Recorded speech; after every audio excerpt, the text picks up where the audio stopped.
آج کا اردو ادب کے حوالے سے ہمارا پروگرام ہے جس کے اسپیکرز ہیں اصغر ندیم سید اینڈ انوار احمد صاحب. ہوپ فلی کشور ناہید صاحبہ بھی ہمیں تھوڑی دیر میں جوائن کر لیں گی. ان دا مین ٹائم ہم پروگرام شروع کریں. میں اصغر ندیم سید صاحب کے بارے میں آپ کو تھوڑا بتاتی چلوں. He is one of the most popular Pakistani writers around. He has written television plays, poetry, short stories, drama serials, as well as scripts for news column. Asghar has written popular television drama serials such as Hawaein, Chand Girhan, Nijat, Ghulam Gardish and Pyas. He also writes a column in the Pakistan Herald. میں آج کے session میں آپ کو welcome کرتا ہوں. اس session کو محترمہ کشور ناہید نے ماڈریٹ کرنا ہے، لیکن اب بھی وہ تشریف لا رہے ہیں کیونکہ یہیں موجود ہیں. تو کیونکہ کسی سیشن میں شاید تھیں تو ابھی پہنچیں گی، لیکن میں سمجھتا ہوں آپ تشریف لے آئے ہیں تو ہمیں بات شروع کر دینی چاہیے. میں ڈاکٹر انوار احمد سے ملتمس ہوں کہ وہ اپنی چیئر پہ آئیں، اور کشور ناہید کی چیئر ابھی خالی رہے گی، لیکن موضوع کا تعارف کراتے ہیں تاکہ ہم اس پہ بات آہستہ آہستہ شروع کریں. آج کا اردو ادب یہ ایک طرح سے ایک جنرلائزڈ ٹاپک ہے کہ اس میں کوئی سمت ایز سچ اس طرح نہیں، لیکن میں سمجھتا ہوں کہ اس ٹاپک میں جو سمت موجود ہے وہ یہ ہے کہ گزشتہ ایک ڈیکیڈ یا 2 ڈیکیڈ جو گزرے عالمی سطح پر بھی اور خاص طور پر پاکستان میں، اس میں جو ایشوز سامنے آئے، ہمارے ادیب نے اس کو ریسپونڈ کس طرح کیا ہے، یہ ہم چاہیں گے کہ اس پہ ہم بات کریں. اور اس میں خاص بات یہ ہوگی کہ ہم جس خطے میں ہیں اس خطے کی ایک مخصوص جغرافیائی اور تاریخی حیثیت ہے، اور اس نقطہ نظر سے جو مسائل آئے اور ابھی وہ مختلف روپ اختیار کرتے جا رہے ہیں، تو ادب کے تناظر میں وہ کس طریقے سے ایڈریس ہوئے یا ہو رہے ہیں، یا جو تاریخ سے مکالمہ ادب کو کرنا ہے، کیا وہ مکالمہ جاری ہے یا نہیں ہے، یا اس مکالمے کی نہج کیا ہے، اور جو سوالات اس تاریخ کے باطن سے پھوٹنے چاہیے تھے کیا وہ پھوٹے، کیا ہمارے ادیبوں نے اس پہ اپنا کوئی نقطہ نظر ظاہر کیا، اپنا کوئی رد عمل ظاہر کیا، اور اپنی کوئی پوزیشن لی کہ نہیں لی. سب سے اہم بات یہ ہے کہ ادب پوزیشن لیتا ہے تو وہ کیا ہمیں یہ پوزیشنز نظر آتی ہیں. اور یہ بھی ہم دیکھتے ہیں کہ گزشتہ ایک ڈیکیڈ کے اندر جو ادب کے بڑے معمار تھے وہ ایک ایک کر کے رخصت بھی ہوئے، اور انہوں نے خاص طور پر جو تاریخ کے ساتھ مکالمہ کیا تھا، آج اس کی توسیع کس شکل میں موجود ہے اور کس طریقے سے ہے. میں آج کے اس سیشن کا آغاز ایک دکھ دینے والی خبر سے، جس کا آپ کو علم ہے، لیکن اس کا رشتہ کیسے آج کے اس سے جڑے گا وہ بھی میں ایک جملے میں بتاتا چلوں. آسمہ جہانگیر جو ایک طرح سے ہیومن رائٹس کی آواز تھیں، آج وہ آواز خاموش ہوئی ہے. تو یہ بہت ہی سگنیفیکنٹ مرحلہ ہے اس سیشن کا بھی، کہ انسانی حقوق یا انسانی آواز کو جس طریقے سے پاکستان میں کچھ لوگوں نے یا کچھ لوگوں نے اس کی پاسداری کی، تو وہ اگر نہیں رہیں گے تو کیا ادب بولنا چھوڑ دے گا؟ کیا ادب خاموش ہو جائے گا؟ تو ایسا تو نہیں ہوتا. ادب تو بولتا ہے، اور وہ کس شکل میں بولے گا یا بول رہا ہے وہ باتیں ہوں گی. اور اپنے دوست قاضی واجد کو بھی یاد کرتا ہوں، کیونکہ ابھی میرے جن ڈراموں کا ذکر ہوا ان میں 2 ڈرامے ایسے تھے جس میں قاضی واجد کے ساتھ میرا دوستی کا رشتہ قائم ہوا، ایک چاند گرہن اور ایک ہوائیں. اب میری جنریشن کے جو احباب بیٹھے ہیں وہ تو جانتے ہوں گے، لیکن نئی نسل شاید اس کو نہ جانتی ہو. تو بہرحال یہ اس ذکر کے ساتھ ہی میں بات کو آگے بڑھاؤں گا کہ کس طریقے سے انسانی شعور نے ہمارے ادب کو ایک طرح سے اپنا شریک کیا، اور پھر اس کے ریفرنس سے اب یہ کہنا کہ یہ دہشت گردی کیا ہے اور 9/11 کے بعد کیا ہوا یا گلوبلی، یہ اس کی میں نہیں سمجھتا کہ اس کے آغاز میں اس کی ضرورت ہے. بات صرف یہ ہے کہ آپ ہمارا ادب یا ادیب کس طریقے سے آج ان مسائل کو دیکھ رہا ہے. تو ڈاکٹر انوار احمد صاحب کا مختصر سا میں تعارف کرا دوں کہ مقتدرہ قومی زبان کے چیئرمین رہے اور مختلف یونیورسٹیوں میں انہوں نے ادب پڑھایا، اور خاص طور پر افسانے کی تاریخ انہوں نے مرتب کی، اور ایسی مرتب کی کہ اس سے پہلے ایسا نہیں ہوا. کیسے کہ انہوں نے جب سے افسانہ شروع ہوا اس وقت سے اب تک جو مجموعے چھپے اس کا ریکارڈ بنایا، اور اس میں جو افسانے تھے ان کا ریکارڈ بنایا، اور پھر اس پہ ایک تنقیدی نظر. انوار صاحب آپ ذرا بتائیے کہ یہ جو ہمارا آج کا سوال ہے اس کو آپ کس طرح دیکھتے ہیں؟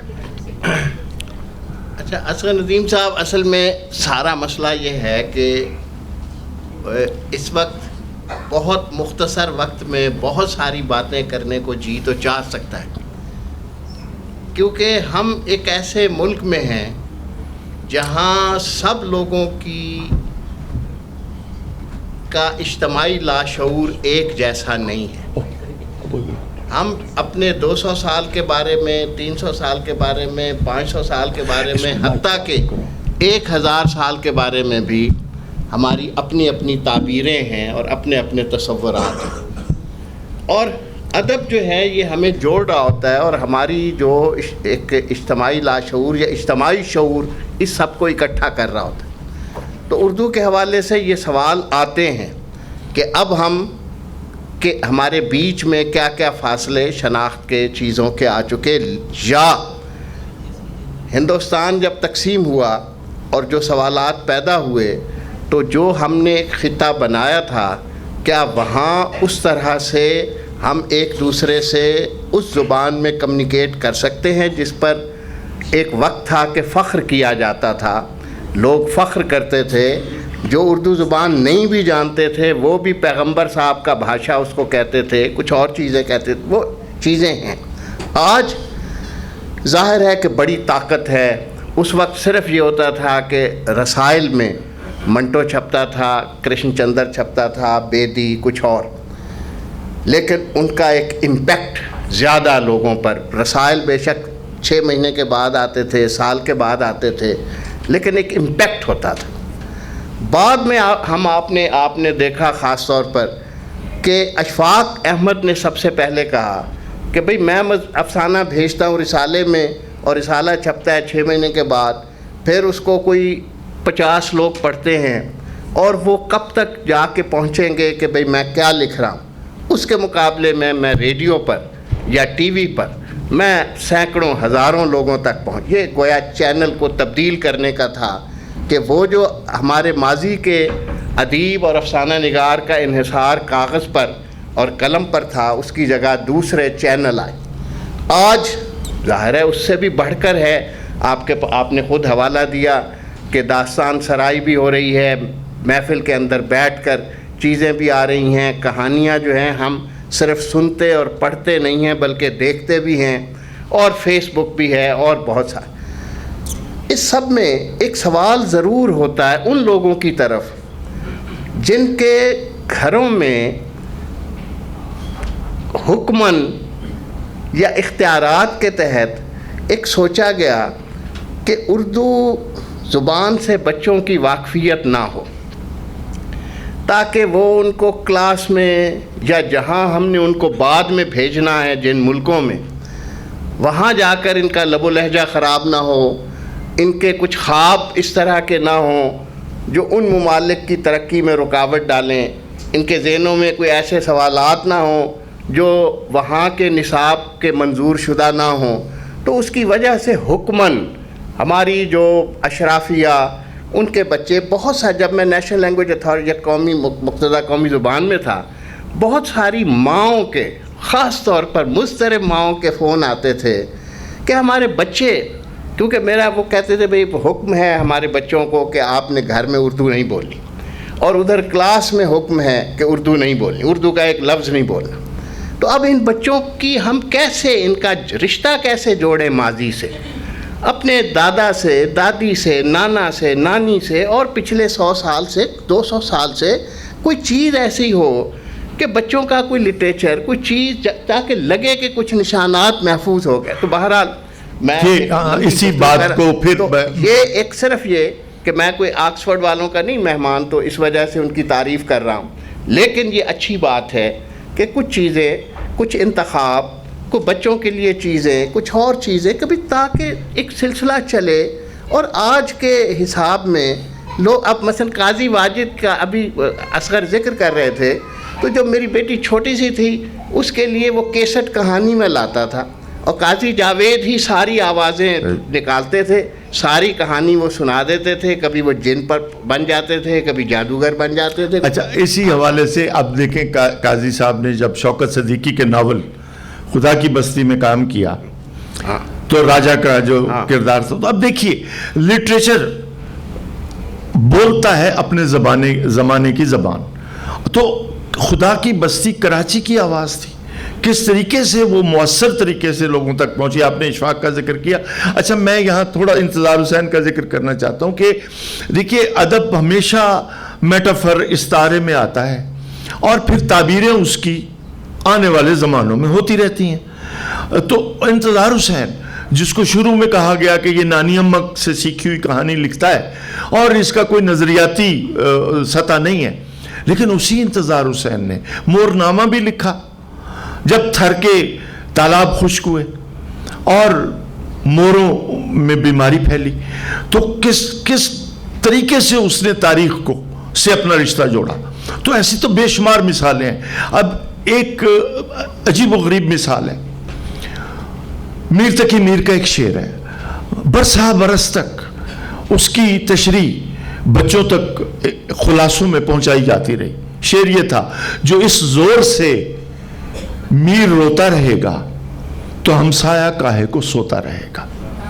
افضال احمد سید بیٹھے ہیں، انہوں نے میر پہ ظاہر ہے کافی کام کیا ہوا ہے. اب اس کی تشریح یہ ہوتی تھی کہ میر تقی میر کو کسی سے عشق ہو گیا، ساری رات روتے رہتے تھے، تو ہمسایہ کو بہت ڈسٹرب ہوتا تھا اور وہ صبح شکایت کرتا تھا کہ مجھے نیند نہیں آتی.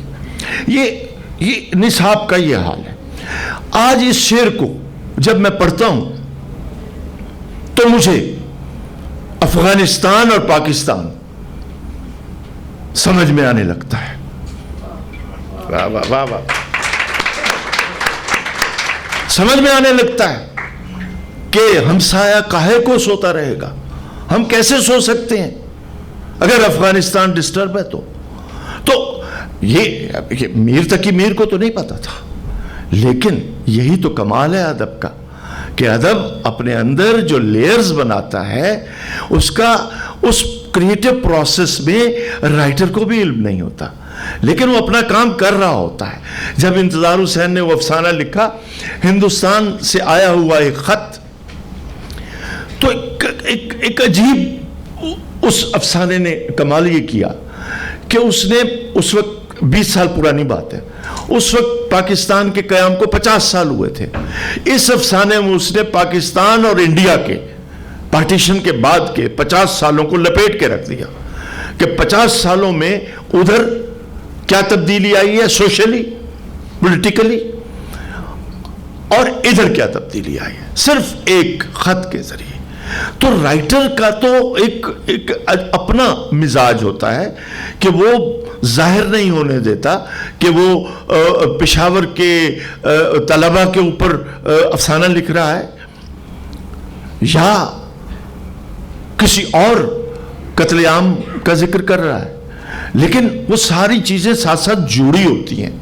تو یہی کاریگری، یہی معجزہ ادب کا ہوتا ہے. تو میں انوار صاحب، میں ابھی اطلاع مجھے بچی نے دی کہ کشور ناہید کی طرف سے یہ کہ ان کی طبیعت جب سے انہوں نے یہ سنا آسما جہانگیر کا، ظاہر ہے ان کی دوست تھیں، تو وہ کہتی ہیں I'm not feeling well، کہ میں آج آ کے بول سکوں. تو اس لیے وہ آپ سمجھ گئے ہوں گے. تو ہم بات کو انشاءاللہ آگے بڑھاتے ہیں.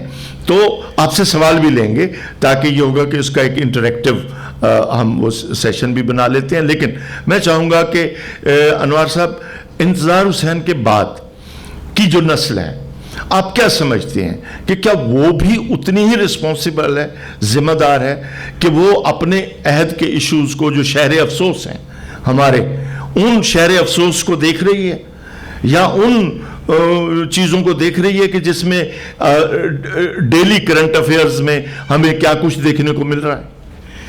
دیکھیے اصغر صاحب, ذمہ داری کا تو مجھے نہیں پتا, لیکن ایک فرق البتہ دکھائی دیتا ہے کہ جو طاقتور لوگ ہوتے تھے وہ کچھ ادیبوں سے ڈرا کرتے تھے. ڈکٹیٹرشپ کے زمانے میں بھی ادیب اگر ایک جوائنٹ ایک چیز بھیجتے تھے, ایک کوئی مشترک خط لکھتے تھے کہ کوڑے نہیں مارنے چاہیے, یہ انسانی ضمیر کے خلاف ہے, یہ فلاں چیز نہیں کرنی چاہیے, تو 20-22 لوگوں کے لکھنے سے ایک بڑا فرق پڑتا تھا.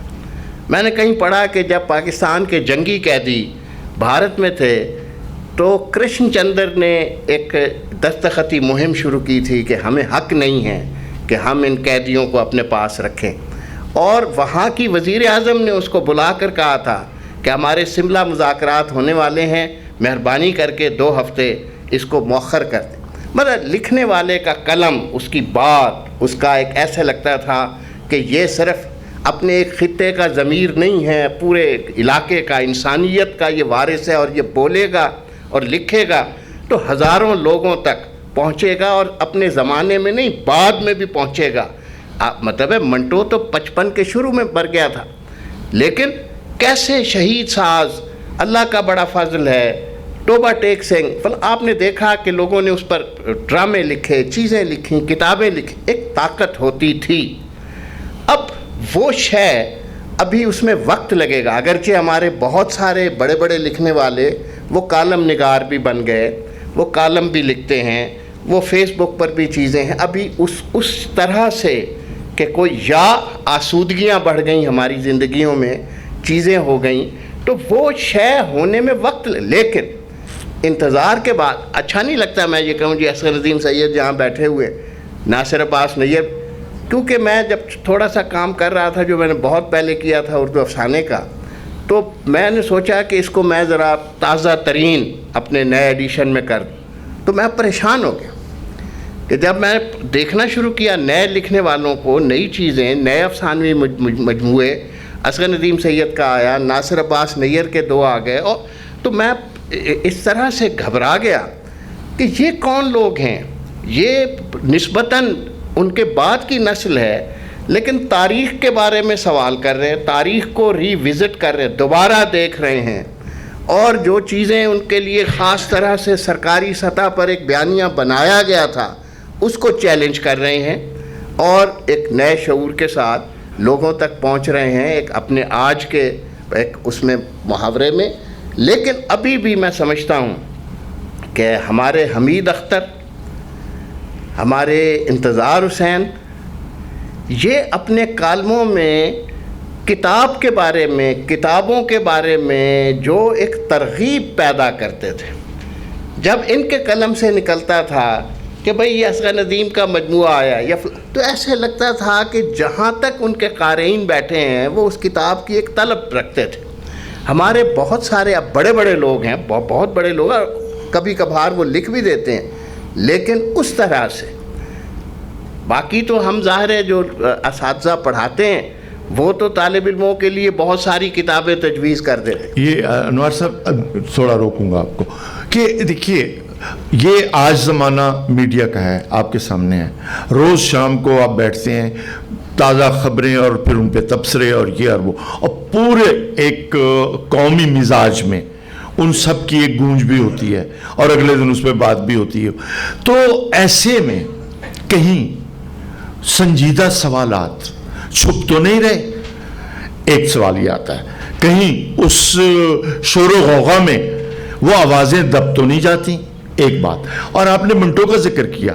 دیکھیے منٹو 54 میں دنیا میں نہیں رہے, لیکن انکل سام کے نام جو خطوط ہیں وہ اگر آپ پڑھیں تو وہ آج کی واردات ہے, جس میں لکھا کہ انکل سام ہمیں اسلحہ نہیں چاہیے, ہمیں لوٹے چاہیے, ہمیں جان مازیں چاہیے, کہ ہمیں آنے والے وقتوں میں اس کی زیادہ ضرورت ہوگی.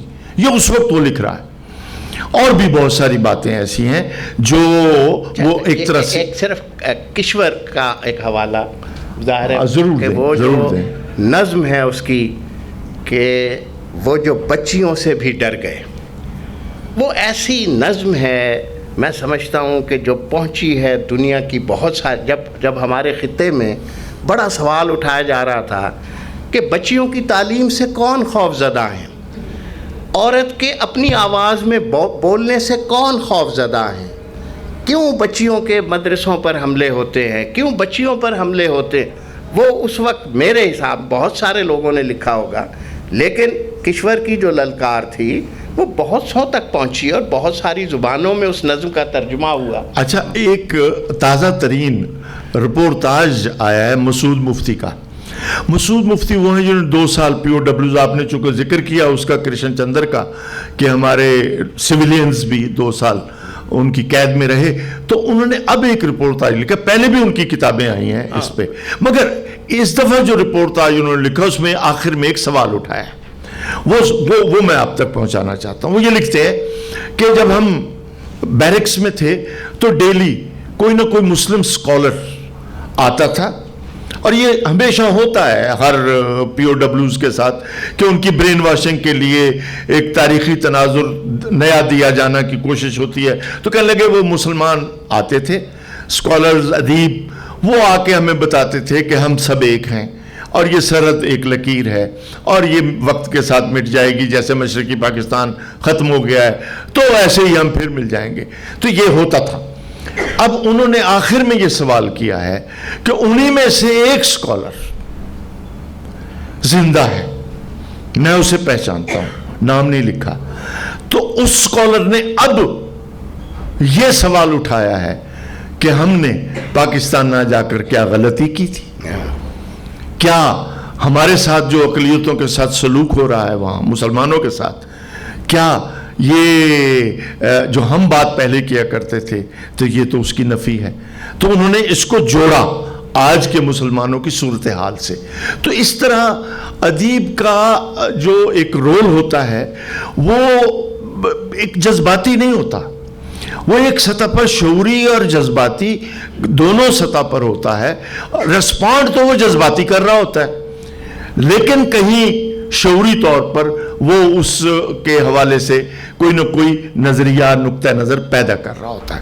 تو ہمارا جتنا ادب, جس کا انوار صاحب نے بھی کچھ ذکر کیا, تو بات وہی ہوتی ہے. عبداللہ حسین ہے, انتظار حسین ہے, یا اس کے بعد جو لوگ آئے یا آئیں گے, یا شاعری میں شاعری ختم نہیں ہوئی. ساقی فاروقی کا ابھی وہ ہمارے درمیان نہیں رہے, پچھلے ہفتے کی بات ہے.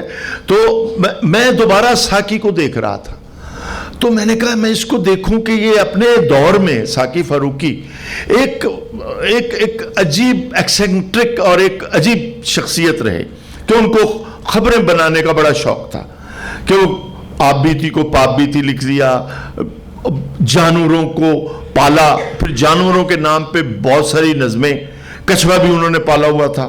میں نے ان کے گھر گیا لندن میں, تو سب سے پہلے وہ مجھے اپنے جو پرندوں ان کی طرف لے جاتے تھے, بلیوں کی طرف, کتوں کی طرف, اور کچھوا پالا ہوا تھا. کچھوا مر گیا تو اس کی قبر بھی وہیں بنا دی, وہ کتبہ بھی لکھ دیا. تو ایک طرح کا عجیب و غریب. تو میں اب اس کی نظموں کو دوبارہ دیکھ رہا تھا کہ کیا واقعی یہ جانوروں کے حوالے سے لکھی گئی ہیں؟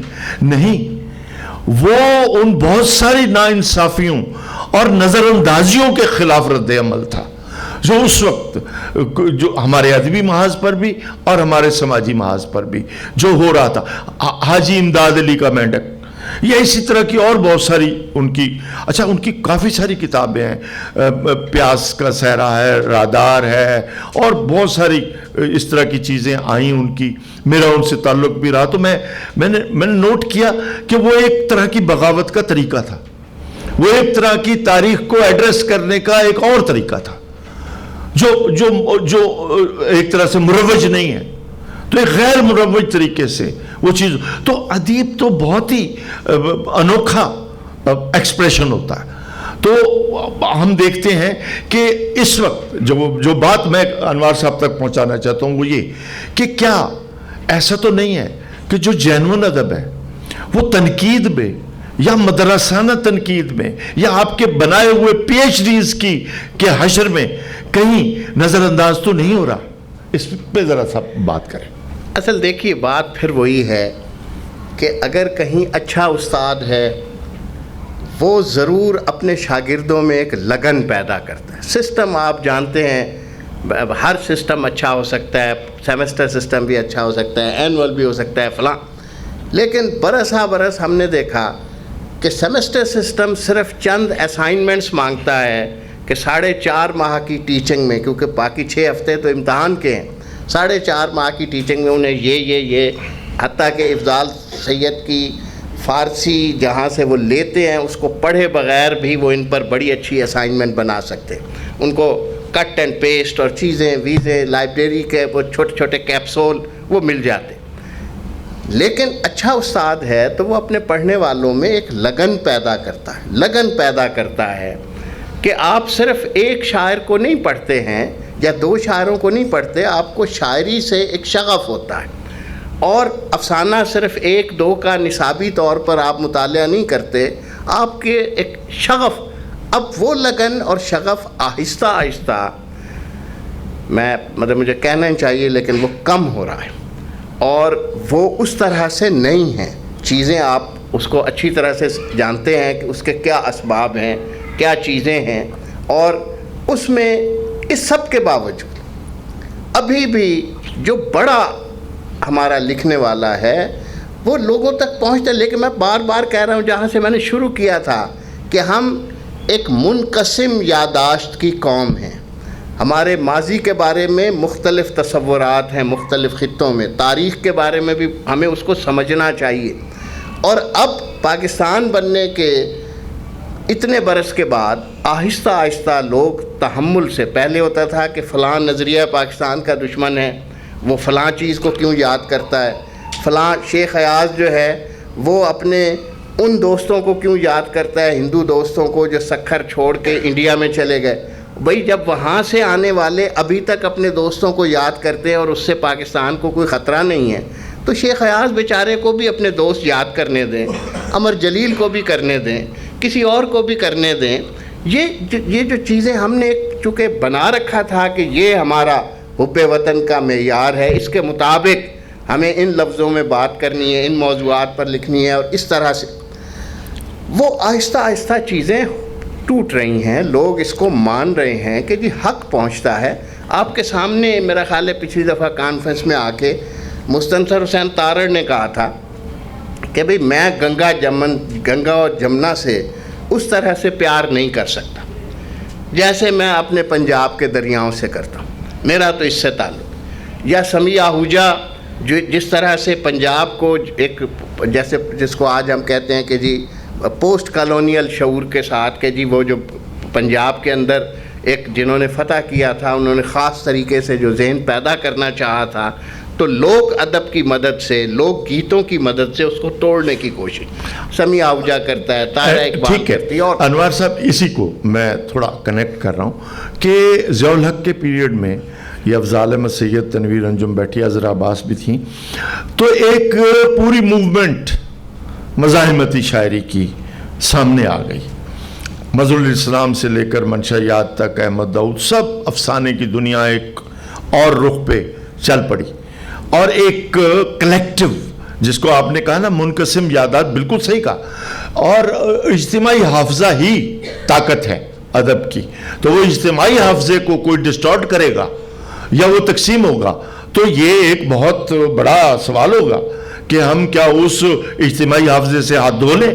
تو ایسا تو نہیں ہو سکتا، کیونکہ اسی کی مدد سے ہی آگے سفر نے جاری ہونا ہے. تو ایک وہ موومنٹ تھی. اب اسی طریقے سے دنیا میں کوئی تاریخ معتبر صرف اس وقت ہوتی ہے، وہ چاہے برطانیہ ہو، جرمنی ہو، کوئی اس وقت ہوتی ہے جب وہ اس دور کے ادب سے اپنی مثالیں لیتی ہے, اس دور کے ادب سے جو کہ پیرلل ہسٹری ہے اس سے انٹرپریٹیشن مانگتی ہے, اور یوں لٹریچر ریلیونٹ ہوتا ہے, اور لٹریچر ہی نگہبانی کرتا ہے تاریخ لکھنے کی.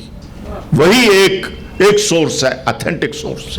اور اس کی گواہی تو اب سپریم کورٹ نے بھی دے دی کہ جب اس نے گاڈ فادر کا ذکر کر دیا, ناول کا ذکر کر دیا, تو پتہ چلا کہ گواہی تو پھر ادب ہی دے گا کسی بھی واقعے کی یا کسی بھی طریقے کی. تو یوں میں ایک طرح سے نوسٹیلجک ہو کے بھی بات نہیں کر رہا, نہ میں غیر مطمئن ہو کے بات کر رہا ہوں.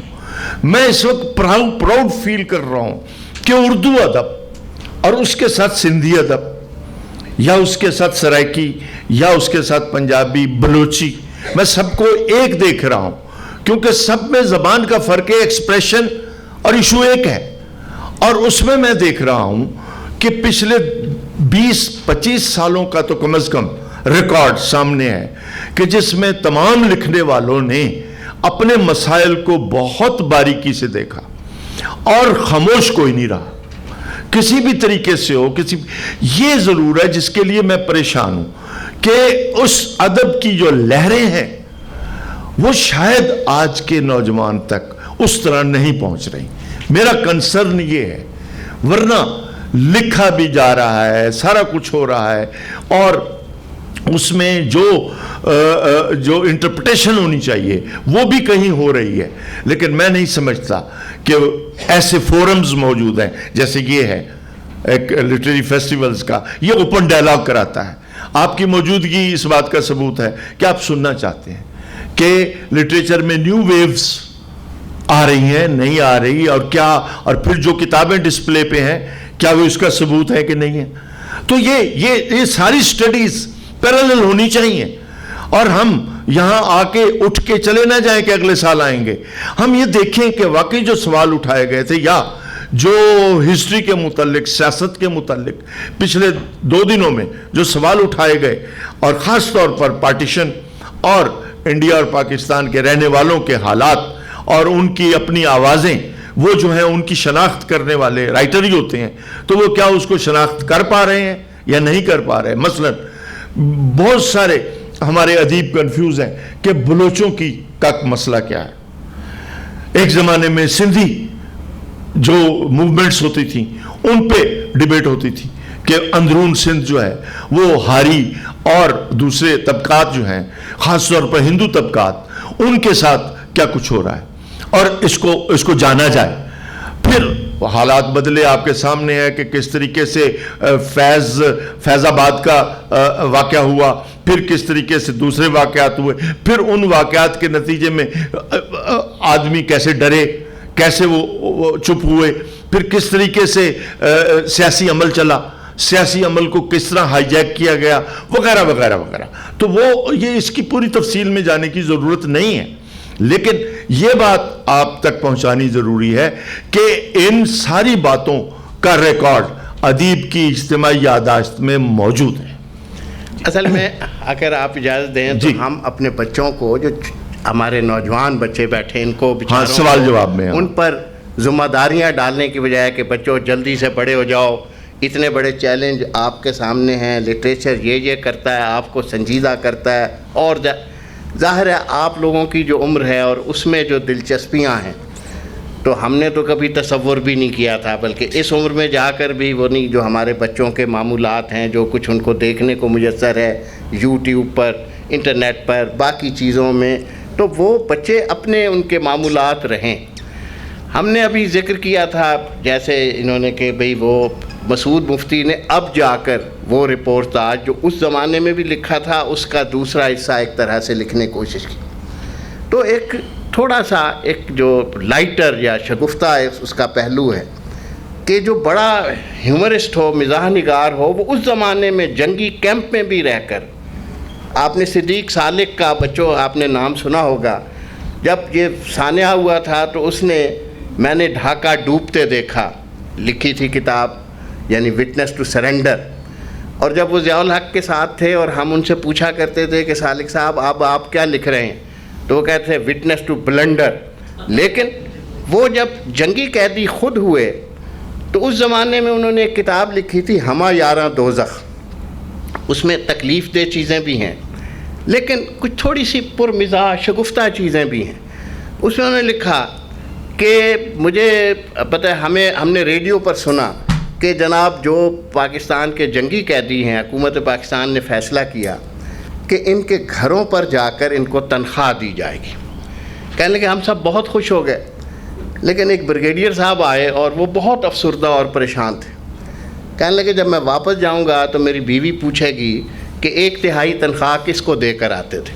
اب وہ ماضی ہو، تکلیفیں ہوں، جس طرح کے آپ حال میں ہوں، بیشتر جو چیزیں ہیں جو انسانی فطرت کے بارے میں کچھ اور چیزیں. آج بھی آپ ابن انشا کو پڑھیں ایسے لگے گا کہ بھئی ابن انشا کی دنیا اور تھی. ایسا نہیں تھا.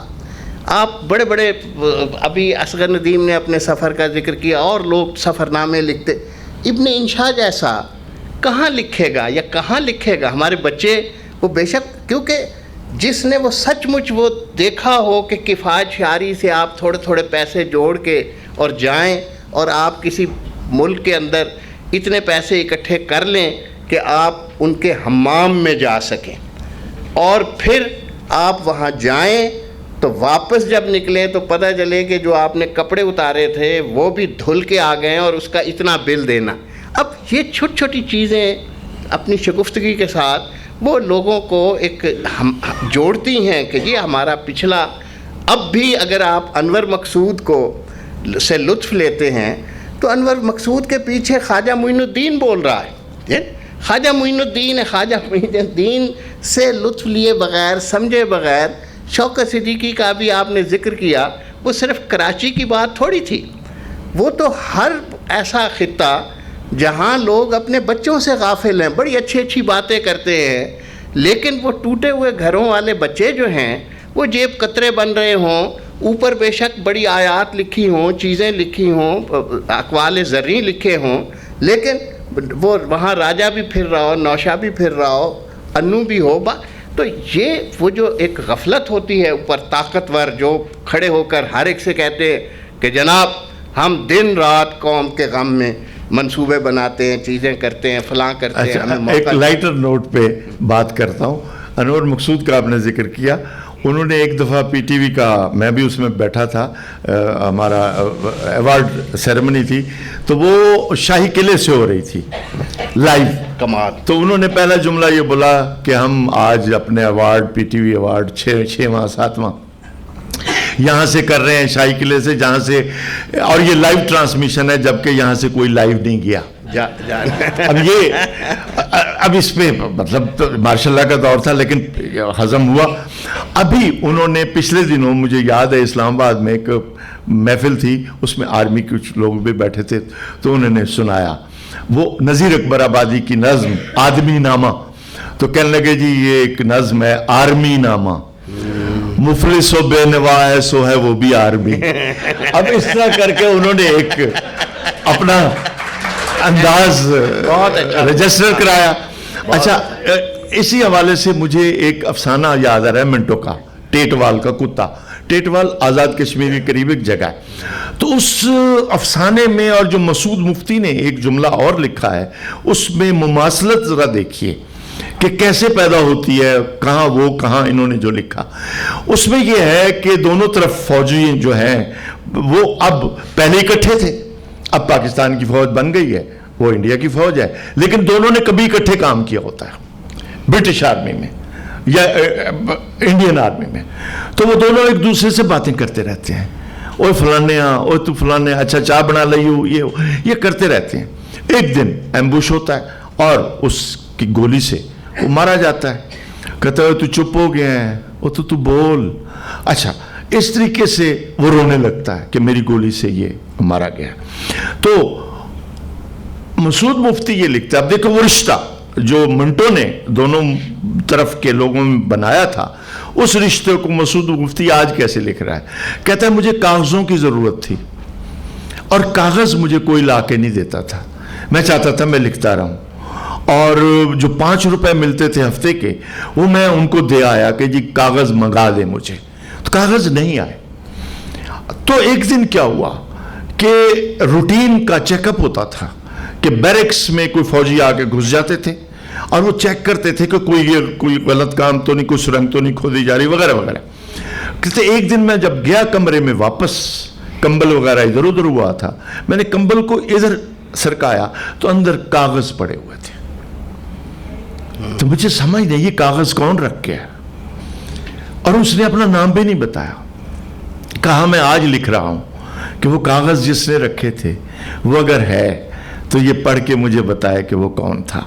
تو اب یہ وہ رشتہ ہے جو اس افسانے میں بھی ہے. تو جب بھی زمانہ بے شک بدل جائے، لیکن جب بھی لکھا جائے گا تو ادیب کا رویہ ایک ہی ہوگا.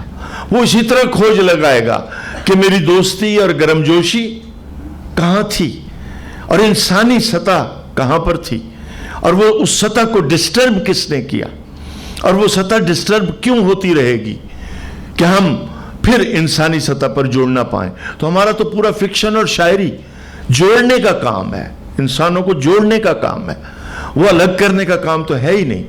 تو میں سمجھتا ہوں کہ آج جو بھی ادب لکھا جا رہا ہے یا لکھا جائے گا، کہیں نہ کہیں اس کا رشتہ تاریخ کے پچھلے ادوار سے ضرور جڑے گا. چاہے ہم آج پدماوت دیکھ کے علاؤالدین خلجی کے کردار پر بحث کریں اور اس کو ایک دفعہ پھر ریوزٹ کرنے کی کوشش کریں کہ یہ کیا ہوا ہے، یا یہ کیوں ملک محمد جائسی کی مثنوی کی انٹرپریٹیشن غلط کیوں ہوئی.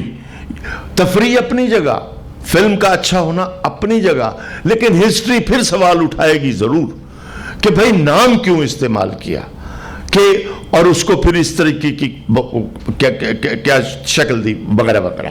تو انوار صاحب آپ اس گفتگو کو تھوڑا مکمل کریں تاکہ میں میری طرف سے تو یہ ہے کہ ہم چاہتے ہیں سوال جواب آپ سے بچے بلکہ ڈراموں پر سوال کریں یا جی جی پلیز یہ آپ بچے ذرا.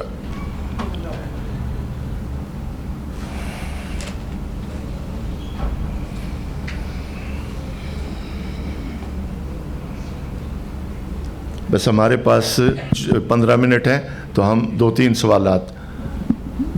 جی سر جی کافی بات ہوئی ادب پہ، لٹریچر پہ، اردو پہ. تو میں I am missing Mushtaq Yousufi. آپ اس کا ذکر نہیں ہوا. وہ میں I am a fan of Mushtaq Yousufi, اور میں سمجھتا ہوں کہ it's not satire, it's not humour, it's very serious history whatever he has written. یہ بالکل صحیح، یہ آپ کی بات سمجھ میں آ گئی.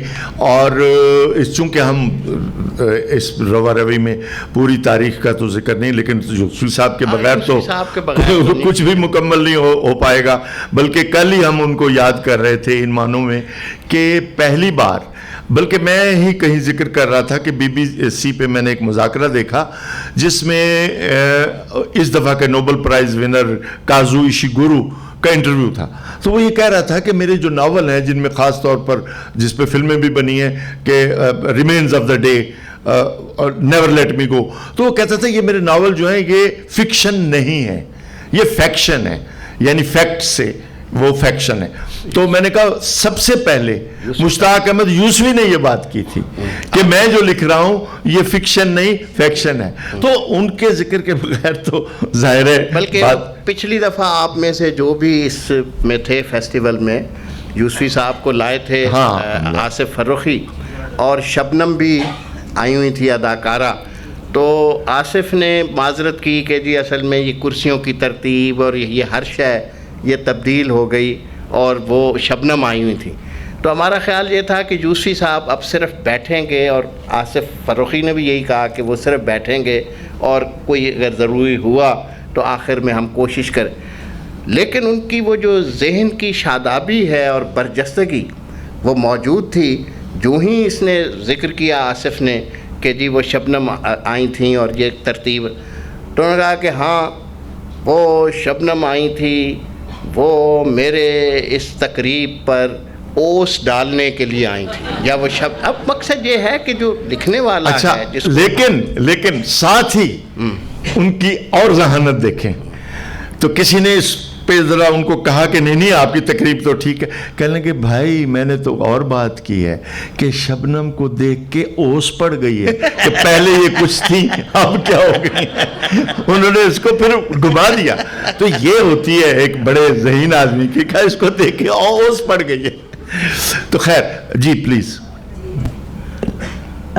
آواز آ رہی ہے؟ جی جی اتنے بہت اچھی گفتگو میں بہت معمولی سا سوال ہے کہ صنف جیسے ژانر ادب کے ہیں اس میں کیا ڈرامہ اور پھر ڈرامے کا فالو اپ ہوتا ہے اسکرپٹ رائٹرز، کیا ادب میں سکھایا نہیں جا رہا؟ کیوں اتنا کم ہمارے ہاں یعنی پاکستان میں اردو ادب میں ڈرامہ کم لکھا جا رہا ہے یا ہم تک پہنچ نہیں رہا؟ اور جو آپ کی بات ہے پہنچ اس لیے نہیں رہا، میڈیم ٹیلی ویژن ہے، ٹیلی ویژن کہہ رہے ہیں اسکرپٹ رائٹرز ہی نہیں ہیں، ڈرامہ لکھا ہی نہیں جا رہا، اسٹیج والے یہ بڑا اہم سوال ہے. میں پہنچ گیا اور میں نہیں ایز اے جانرا ہی تو اصل تو سوال آپ نے یہ کیا ہے. دیکھیے یہ میرے موجود نہیں افضال بھائی بیٹھے ہیں، اسفال احمد سید، انوار صاحب، آپ سب بھی. ادب میں جو نوبل لاریٹ ہیں ان میں فکشن کے لوگ ہیں، اس میں ڈرامہ رائٹر بہت سارے ہیں جیسے بریخت، پینٹر اور بہت سارے نام اس وقت میرے ذہن میں نہیں آ رہے، جو آئینیسکو، یہ وہ لوگ ہیں جو باقاعدہ جن کو پرائز ملے بڑے بڑے. تو دنیا میں تھیٹر یا ڈرامہ رائٹر جو ہے وہ اس کی تو ایک بڑی شناخت ہے. یہ جانرا ہے ہی بہت بہت وسیع جانرا ہے اور مشکل جانرا ہے. لیکن بدقسمتی سے وہی بات جو آپ نے خود ہی کی کہ ہمارے ہاں ڈرامہ یہ تھیٹر سے اس کا تعلق نہیں رہا، اس کا تعلق ٹی وی ڈرامے سے ہو گیا. اچھا ٹی وی ڈرامہ بھی جب تک اس کا تعلق رائٹرز کے ساتھ تھا تو وہ ٹھیک لکھا جاتا، چاہے وہ اشفاق احمد نے لکھا، شوکت صدیقی نے لکھا، جس نے بھی لکھا. لیکن جو ہی وہ اس سے لٹریچر سے اس کا رشتہ کٹا تو ذاتی وہ چیزیں بگڑنا شروع ہو گئیں. تو ورنہ تو ڈرامہ تو اس وقت دنیا کا سب سے بڑا جانرا ہے اور سب سے بڑا اس کو ہونا بھی چاہیے. تو اب دیکھیں ہمارے ہاں تبدیلی کیسے تھیٹر میں آتی ہے. اور تھیٹر میں پڑھاتا ہوں تو افسوس ہوتا ہے کہ تھیٹر تو اتنی وسعت ہے اس میں. جی آپ پیچھے جی خاتون. سر جی سر میرا سوال آپ سے ہے. میری خوش قسمتی ہے کہ گورنمنٹ کالج لاہور میں آپ کا شاگرد بھی رہا ہوں. Thank you. سر اس نسل سے تعلق ہونے کی وجہ سے ایک احساس ہے ہم میں کہ وقت کے ساتھ ساتھ جن چیلنجز کا ہمیں سامنا ہے، ہم اجتماعی اور انفرادی طور پر جن ٹوٹ پھوٹ کا شکار ہیں، ہمارے رویے جس ٹوٹ پھوٹ کا شکار ہیں، اور وہ رویے جو ہمارے معاشرے کے سروائیول کے لیے، بقا کے لیے نقصان دہ ہیں، ان کے مقابلے میں جب ہم موجودہ ادب کو دیکھتے ہیں تو مجھے ایسے محسوس ہوتا ہے کہ اس ادب کی جو آواز ہے وہ زیادہ لاؤڈ ہونی چاہیے تھی. اس کے اندر ایک تو اب ٹی وی دیکھنا بند کر دو آج کے بعد تو وہ جو ٹوٹ پھوٹ ہے وہ ٹھیک ہو جائے گی ایک بات. لیکن بات آپ اچھی کر رہے ہو. لیکن میرا اشارہ کسی حد تک انتہا پسندی کے رویوں آپ صحیح کہہ رہے ہو. دیکھیے ادب کی آواز لاؤڈ اس طرح سے نہیں ہوتی جس طرح سے باقی آوازیں ہوتی ہیں. ادب کی سبلیمیشن یہ ہے کہ وہ محسوس اس وقت نہ ہو لیکن وقت کے ساتھ ساتھ وہ اپنی پرتیں کھولتا چلا جائے. وقت کے ساتھ ساتھ اس کی گونج، ادب گونج ہے، آواز نہیں ہے. تو جتنا بڑا ادب ہوگا اس کی گونج بھی اتنی ہی بڑی ہوگی.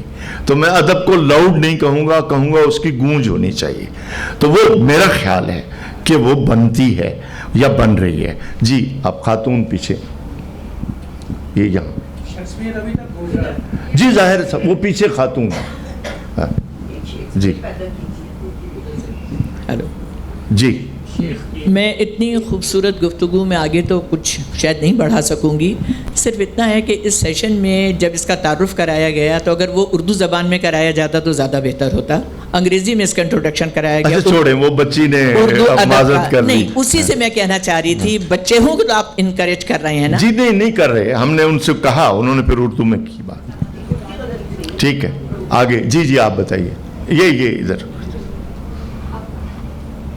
السلام علیکم. میرا تعلق تعلیمی شعبے سے ہے. میں ایک استاد ہوں. انگریزی زبان سے میرا تعلق ہے. میں انگریزی پڑھاتی ہوں. میں یونیورسٹی میں جب اپنے بچوں کو دیکھتی ہوں تو مجھے ایسا محسوس ہوتا ہے کہ وہ بہت ان کو شوق ہے اردو ادب سے, وہ پڑھنا چاہتے ہیں, وہ ہماری علاقائی زبانوں میں بہت انٹرسٹڈ ہے, اس میں لٹریچر پڑھنا چاہتے ہیں. ایسے کون سے رائٹرز ہیں جو آپ کو لگتا ہے کہ وہ ہم ان بچوں کو ریکمینڈ کر سکتے ہیں؟ جی ٹھیک ہے.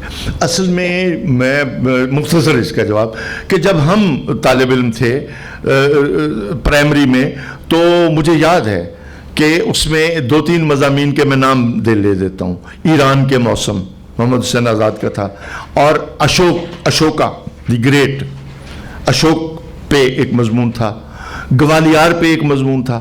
تو ہم نے تو یہ زمانہ دیکھا ہے, لیکن آہستہ آہستہ تعلیم پہ کس طرح قبضہ ہوا, کس کا ہوا, اس بحث میں نہیں پڑتا. آپ نے بچوں کا پوچھا, آپ ان کو کہانیاں سنائیں. اصل چیز یہ ہے کہانی کے ذریعے بچے کو آپ گروم کریں.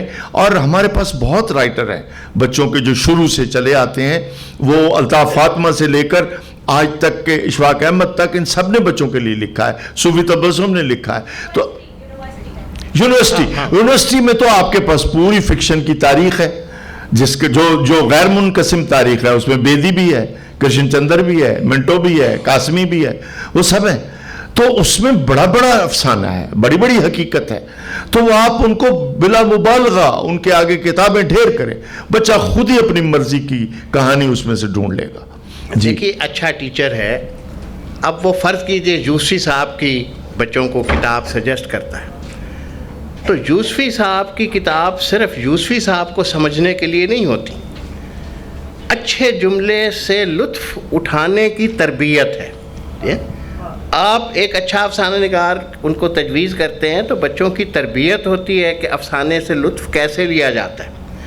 اور پھر یہاں تو انور مقصود ابھی بات ہو رہی تھی, تو اس کے جو ڈرامے ہیں جو اس نے کیے, اور جیسے جگہ جگہ وہ پہنچا, سیاچن اور 14 اگست اور فلاں, وہ اور اس نے جس طرح سے نوجوانوں کی ایک تربیت کی, اور جو جملہ اس نے لکھا وہ اسی طرح کی وہ چیزیں موجود ہیں ان کی, مطلب اس پر یوٹیوب پر باقی چیزیں. تو یہ ایک بہت بڑی بچوں کے لیے. اور سب سے بڑا ادب میں یہی سوال رہا ہے کہ انتظار حسین کو کیسے پڑھا جائے, قرۃ العین حیدر کو کیسے پڑھا جائے. کیوں کہ ان کو پڑھنے سے پہلے آپ کے پاس کچھ شغف ہونا چاہیے کہ آپ تاریخ سے, کلچر سے, ان چیزوں سے واقف بھی ہیں کہ نہیں. اچھا, اس میں پھر تھوڑا مسئلہ ہے. بچوں کو تو بے شک تجویز کریں, لیکن پہلے استاد کو پڑھنا چاہیے. ہاں جی آپ سوال کریں کیونکہ ہمارے پاس وقت اب 3 منٹ ہے. جی رہے تھے کہ لفظوں کے تھرو آپ بندوں کو اچھی چیزیں بتا سکتے ہیں.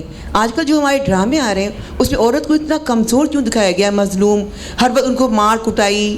شاباش, میں پہنچ گیا. تو اس میں سب سے زیادہ قصور آپ کا ہے. آپ دیکھنا بند کر دیں, وہ بنانا چھوڑ دیں گے.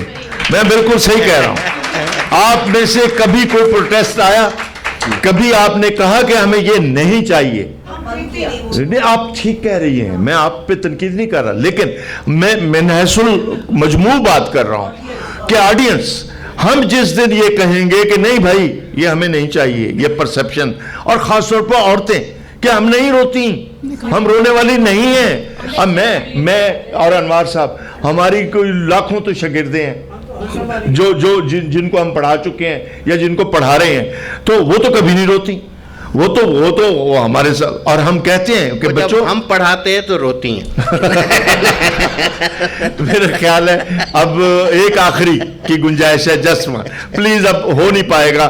ایک جی آپ بیچیں. میں یہ پوچھنا چاہ رہی تھی کہ آپ نے خواجہ معین الدین کا تعلیم بالغان دیکھا ہوگا, اس ڈرامے میں اور آج کل کے بالغان میں آپ کو کوئی فرق محسوس ہوتا ہے؟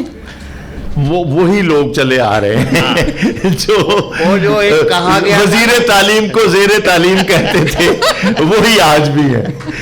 میں سمجھتا ہوں بہت شکریہ آپ کا, اور باتیں بہت ساری تھیں لیکن تھینک یو کہ آپ موجود رہے تو بات ہوئی. بہت شکریہ.